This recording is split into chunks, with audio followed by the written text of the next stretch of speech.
Good morning, world. Good morning. Well, we have a very special guest with us today on Cedric and Brian, and she has some information for you that you are not going to want to miss. If you've been asking questions about COVID, stay tuned. I'm Cedric. I'm Laura. And I'm Brian, and this is Cedric and Brian.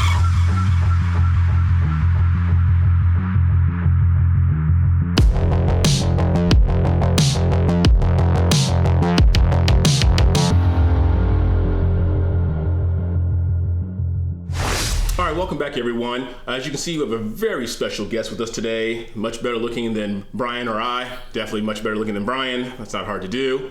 But you're going to want to stay tuned to this because she has some incredible information about COVID and how to treat it that you're not going to want to miss. This is Miss Laura Zook, and she is an expert, a health and wellness expert, focusing on COVID and chronic disease.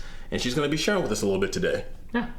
So me and Laura go way back. I'm friends with her. I was in a band with her brother, so I've known Laura since she was, I think she was junior high or something, yeah. Wow. She has an interesting background, and we're going to let her kind of explain why she got into this when your background, right? You went to Pepperdine, right? Yeah, and I was actually a television production major, so this set is amazing, very high quality. And I was in business and communications as well. But prior to that, I actually was pre-med. Okay. And so I had worked a little bit in the hospitals and worked as an EMT, and I really saw that it wasn't striking to me because I wasn't getting, I guess now I understand, it wasn't really health, healing, wellness, natural. And I realize now I'm really more in tune to naturopath. World, or more integrative. And now today we do have more of an integrative approach, which is ideal in my opinion. So, but yeah, I was in tech for about a decade, and I was in media and entertainment as well. So I have a lot of different perspectives on what's going on right now with those two sides of the coin. And I actually left my tech job this summer and decided to focus full-time on really the health of my family, but also the health of my community. And then it's kind of turned into a much bigger calling. So Awesome. And we're not going to get specific, but you say your community. Now, you're in the Orange County area. Yeah. Right? Okay, awesome. And for those of you out there, it's Orange County, California, not Orange County, Florida, or Orange County, New York, because I know they've got them all over the place. But she's here in Southern California. But she's originally, though, from the backwoods. lived on a farm. Yeah. Oh, wow, okay. Yeah. Yes, in Oklahoma. Fair to say you were a farmer's daughter at one time. A couple of jokes about that. So what got you passionate back into the healthcare field after being in tech for so long? Well, it actually started with COVID. So I got COVID in March 2020.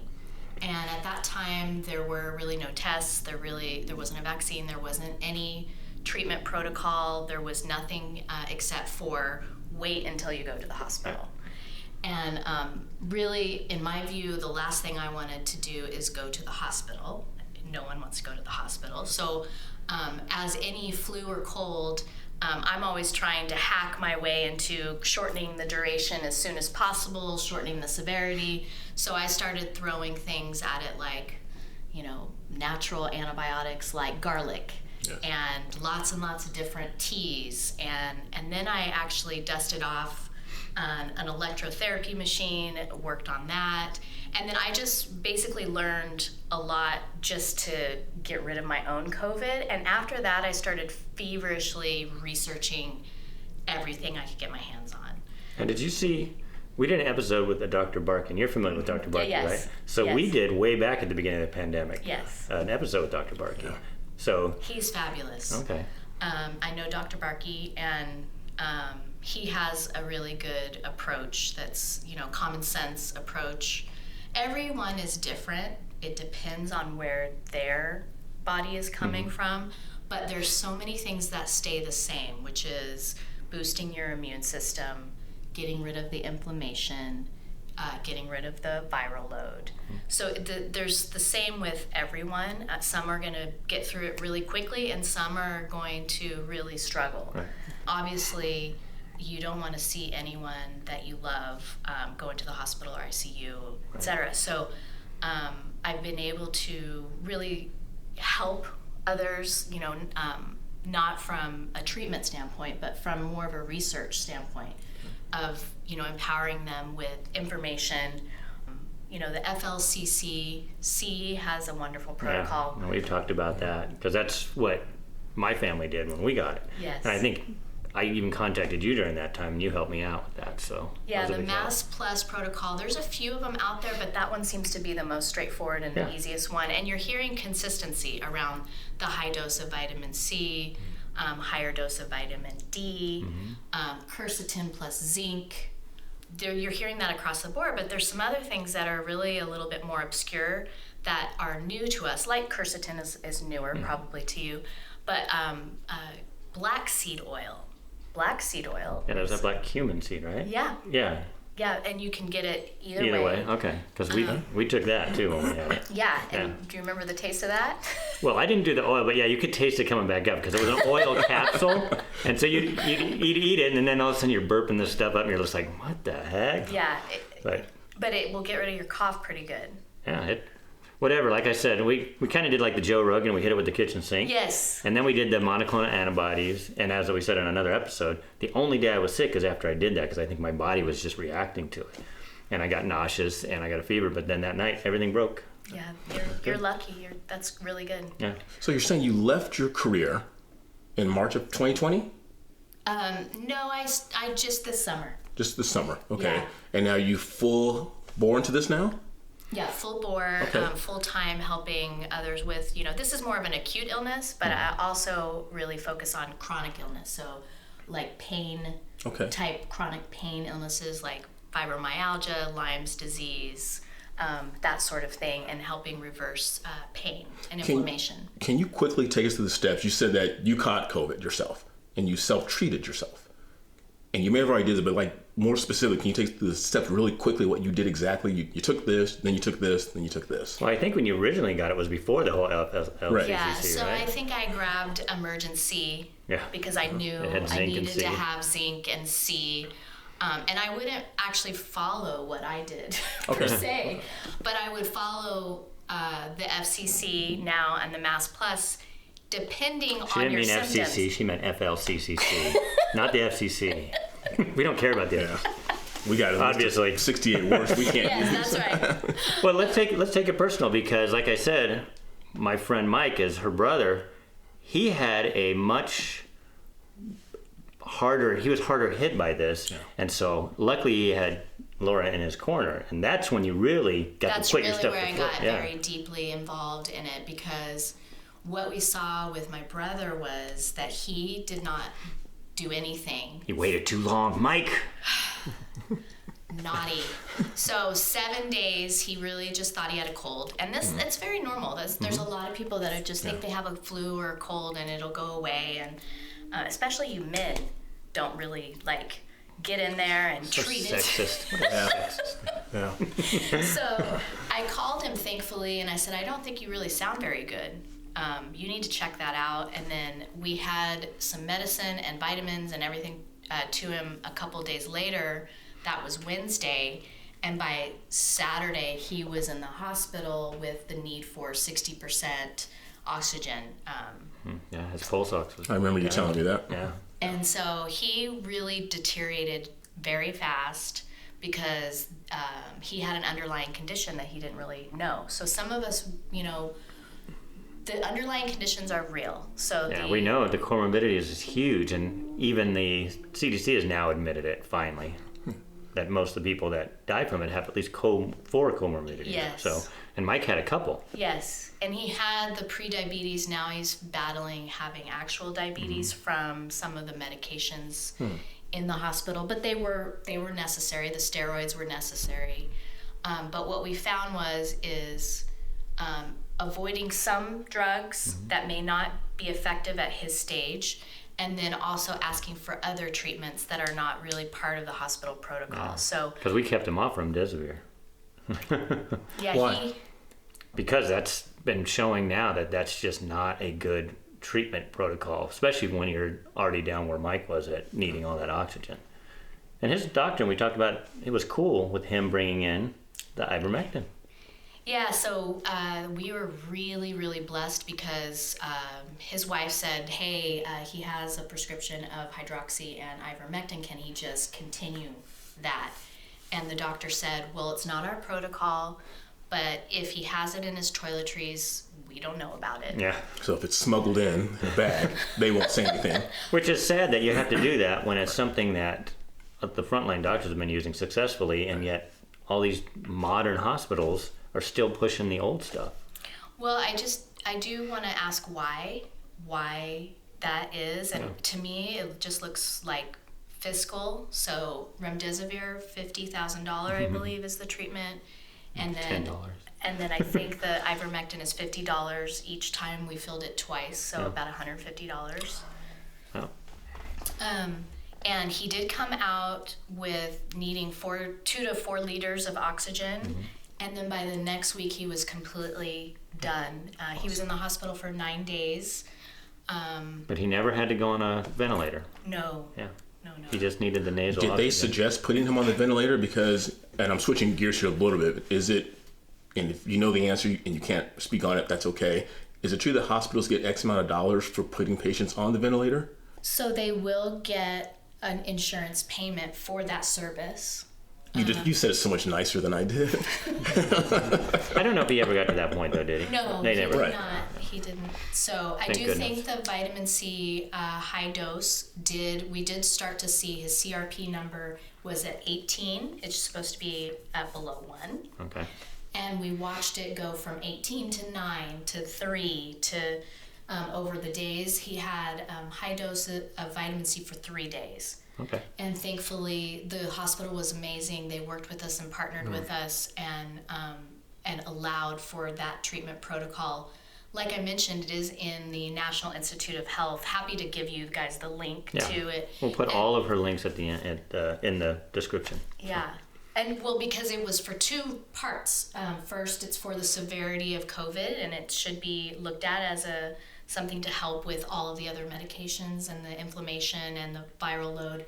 And then also, secondly, for the diabetes. So he was pre-diabetic, and so it does help with the blood sugar as well. So that was kind of a double whammy. So we really, really urged for that. Okay. Now, one thing that's really going on that's huge in our community, and I'm sure it's going on in yours as well, is the kids in school. What do you see going on there, and how do you help with kids in school and dealing with the shot and with the dreaded mass? Well, and I think that's why I wanted to get off the hamster wheel, is so that I could look after my kids. I have one about to go to middle school and about to go into high school. And so originally, whenever they shut everything down in April or so of 2020, really all of us parents got together to help really compel our school to open up in August. We really watched the decline of our boys, and they're athletes, they're happy. There was such disruption of their lifestyles, of not being able to play sports, not being able to see their friends, being sort of shelled up in the house to just do video games, which is not healthy. And so we did some things to sort of keep the normalcy going. First of all, we worked with 5 other families and did sort of a co-op. So they moved to different homes, and for that month. Kind of homeschool light? Yeah. Okay. Yeah. And then thankfully our school opened in 2020, and got the...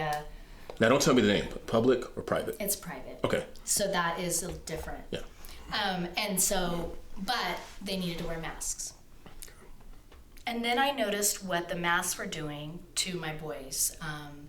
I had one boy that was getting headaches all the time. He was more angry. He was definitely more tired.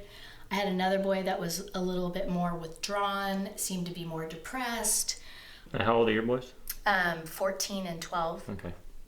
Now, Laura, what do you attribute that to? I mean, if you can speak from that, like medically, putting the mask on and having young, active boys having a piece of cloth over their face and nose for that much time, what was happening to their bodies at that time? Well, they're growing, and the WHO has already said that their bodies are not little adult bodies. They need a lot more oxygen than we do. They're growing. It's every metabolic process that's going on is going to require oxygen. They're growing. They need to think. They need, emotionally, they need oxygen. Everything is really powered by oxygen. That's our energy source. And so, just ongoing depletion of it. And I have one of my boys is a runner. Okay. And so he's just taking in much more oxygen than my other son. So I noticed he was affected worse, the younger one.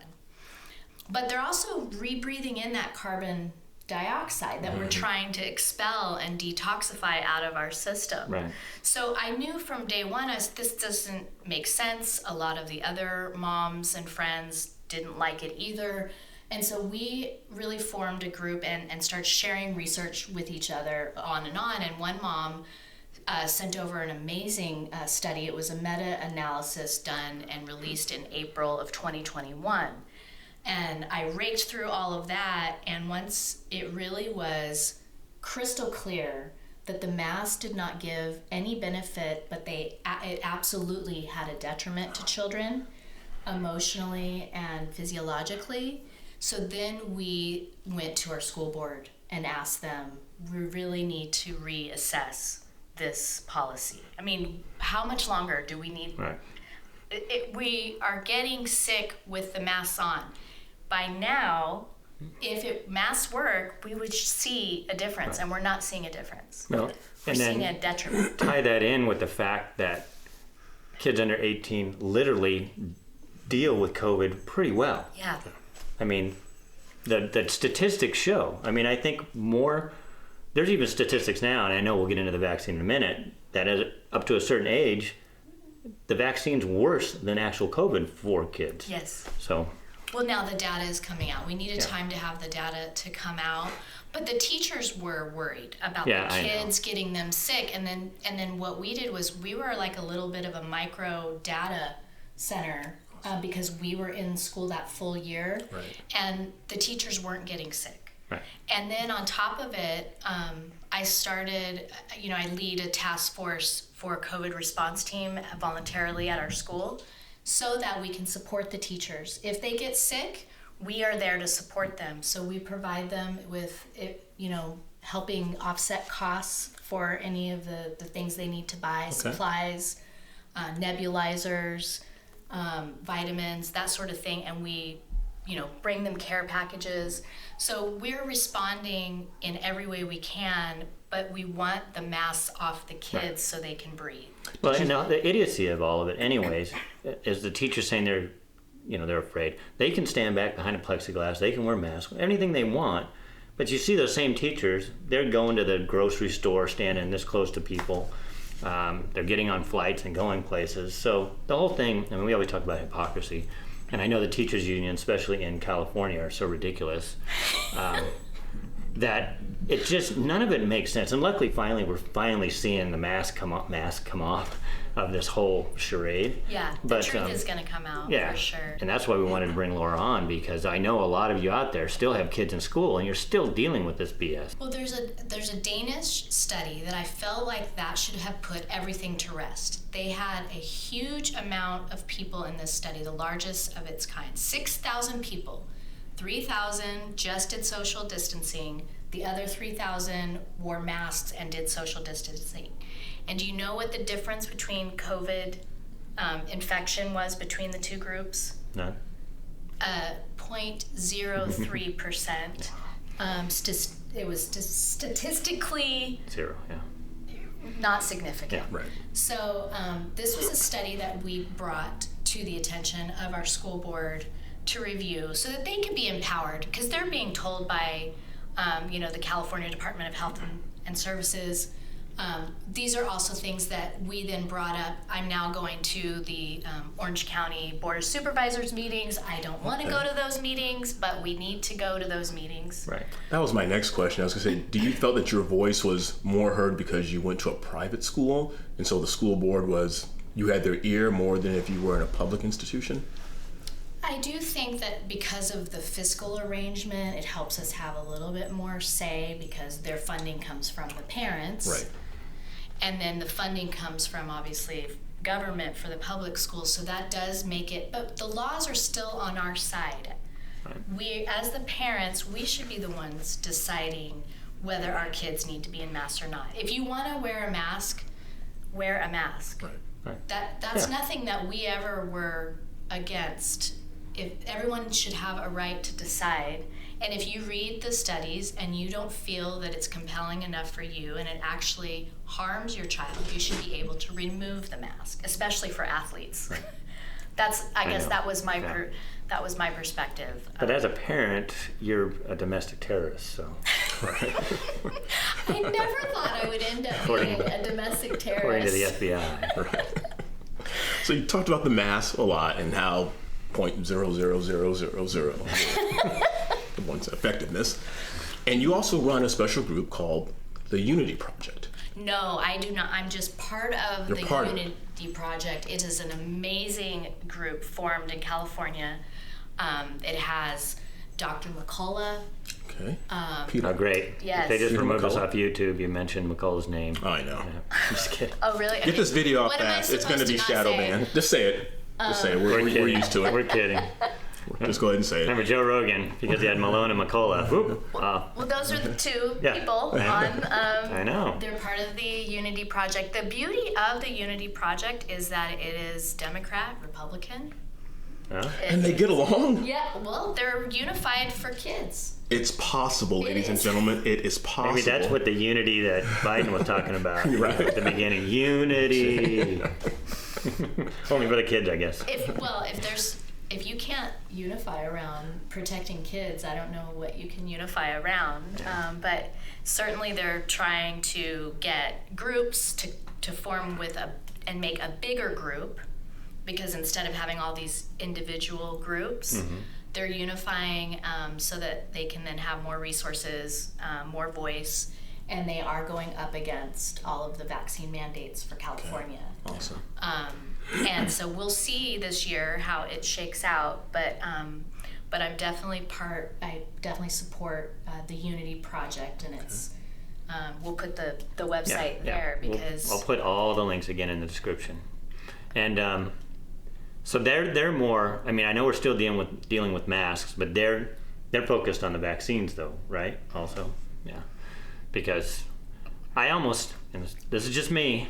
Don't cancel me here. But I see over at Albertsons, and I see all these parents bringing their kids in to get the COVID vaccine. I almost, in my mind, I'm saying to myself, it's child abuse. That's just me, because you're bringing a 5-year-old kid who has basically statistically zero chance of dying from COVID, especially if they have no comorbidities. It's just, I look at that and we're like, we don't know what these vaccines are going to do in 3, 5, 20 years. And you're taking it and you're putting it in a kid who literally has no chance of dying from it.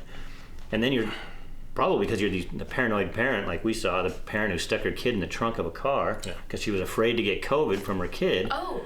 You didn't hear about that? No. Oh, yeah. She was a teacher. Guess she doesn't watch enough Cedric and Brian. But her son likes us. My 14-year-old loves you guys. So when the classes were shut down, you had to do some education by videos, and you had your son watch Cedric and Brian. Right. Yes. Yeah, that's what you should get. Take note, people. Take note. No more Fortnite. Just watch Cedric and Brian. I think one of the biggest things with the vaccines, at least for me personally as a parent, is I just need the data. Give us the data. You'll get it in 75 years? But why is it that there's no transparency here, that they're hiding something for somebody? So that scares me. And then what is in them? I don't even drink something that I don't know every single ingredient that's in it. Why would I inject something into my child without knowing every single ingredient, and so that I can research it and understand what that does to them? And so why is it on our shoulders to have to follow some mandate? Why isn't it on Pfizer's or the regulators' shoulders to provide us with the data, to provide us with what's in it, and the long-term studies? Where are they? And there's no liability? And to touch on that, I've had that discussion with numerous people, including my dad, who said, well, Cedric, you don't know what's in the aspirin you're taking. You don't know what's in the tequila. Well, I don't drink tequila. You don't know what's in that. You don't know what's in a lot of stuff you're taking. I said, but we do know what's in aspirin. I do know what's in it. Aspirin, and aspirin actually comes from a natural source. But the thing is, we've seen what aspirin does, and it can be very bad for you. But we've had years and years, and we know how much not to take. Right. This, they're just injecting something in you at a high dose, basically, because we don't know. It's going straight in your body. And along with that, I said, well, Dad, no one's telling me that if I don't eat a Big Mac or if I don't take this aspirin, I lose my job. Right. Exactly. That's the key. It's, again, I have no problem with the vaccines being out there and saying it's here if you want to do it because you don't know how you're going to respond to this actual virus. But to force people to do it, that's what we've been. Everybody calls us anti-vax. We're not anti-vax. We're anti-forced vaccination. I don't even take the flu shot. I don't either. And could you imagine if they forced you to take that? And I've talked about this before. My son, when he got vaccinated for school, not for COVID, but for like the regular stuff, whatever they call it, the MMR, he passed out. And if I wasn't there to catch him, it would have been bad at the store. So we already know he has a bad reaction even to that type of vaccine. So to force kids to make a decision, well, am I going to go to this school or am I going to get the vaccine? It's just not fair for them. And I really this is a medical treatment. It's not a vaccine. Even a traditional vaccine. That's what's, I think, tripping people up because they trust vaccines. Mm-hmm. And there has been some good, the numbers for vaccine injury and death are very low for the traditional vaccines all in. Right. But if you look at the vaccine adverse event reporting system, it's very troubling what the numbers are now. We put that chart up a few episodes ago, and it talked about, the measles and all those, and how over, 70 years, very few deaths, and out of a year, less than a year, there's been, over 2,000 or 10,000. I mean, it depends on which you look at, but whatever you look at it, it's much higher in a shorter period of time. And then they'll say, well, there's more doses given. There's not a big difference between the doses. And to me, especially when if you have every kid gets it. If you have a safety red flag going on, like there is right now, we need to take a look. We shouldn't just ignore it and say the doctor said I'm going to do it. Right. Read, do the research, ask the questions, ask why. Right. And the why is the big thing. It's why. Why are they making us do this? Especially when the data of the virus isn't that bad. And I know for those of you who've lost loved ones, we know that it kills people. But it doesn't kill people on the scale to mandate something like this. Well, it really shouldn't kill people if there's early treatment. Right. So if there is early treatment known, if we're boosting our immune systems to prevent it, if we're taking some good precautions and being, having common sense, getting our vitamin D levels. There's over 150 studies saying if you get your vitamin D levels over 50, then you're going to really fare well. Yeah. So that's simple. Yeah. And then making sure you have a good quality vitamins incorporated, like the old fashioned, eat well and exercise. Right. And so if this does come about, there actually are treatments now. There wasn't known treatments before. There are treatments now. Start getting treatments right away, outpatient.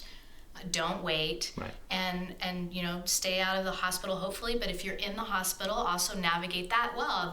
The hospitals are doing the best that they can, but they do have a very strict protocol, which that's one area where I think they need to be more flexible. Right.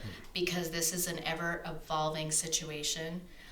Thankfully, Delta was pretty challenging, and this next one doesn't seem as challenging, at least from all of the clients that I've worked with. Right. It's it's pretty quick and dirty. And if we look at South Africa, where it basically started, it came and went there pretty fast, and not a lot of people died. So I'm hopeful that that's going to help us with a lot more immunity. And it could calm some people down and not be so afraid of each other. If it's one thing, that we can all do is just look after each other, be kind. And, take that extra step to say, hey, can I bring you X, Y, or Z? And, this is not a Democrat, Republican. This is not a vax versus unvaxxed. I'm helping those who are vaxxed right now. Yeah. And those who are vaxxed are getting pneumonia. Mm-hmm. So it's not a matter of you're better than or worse than for whatever choices you make. Just help each other. Right. And if people want to reach out to you, where can they find you?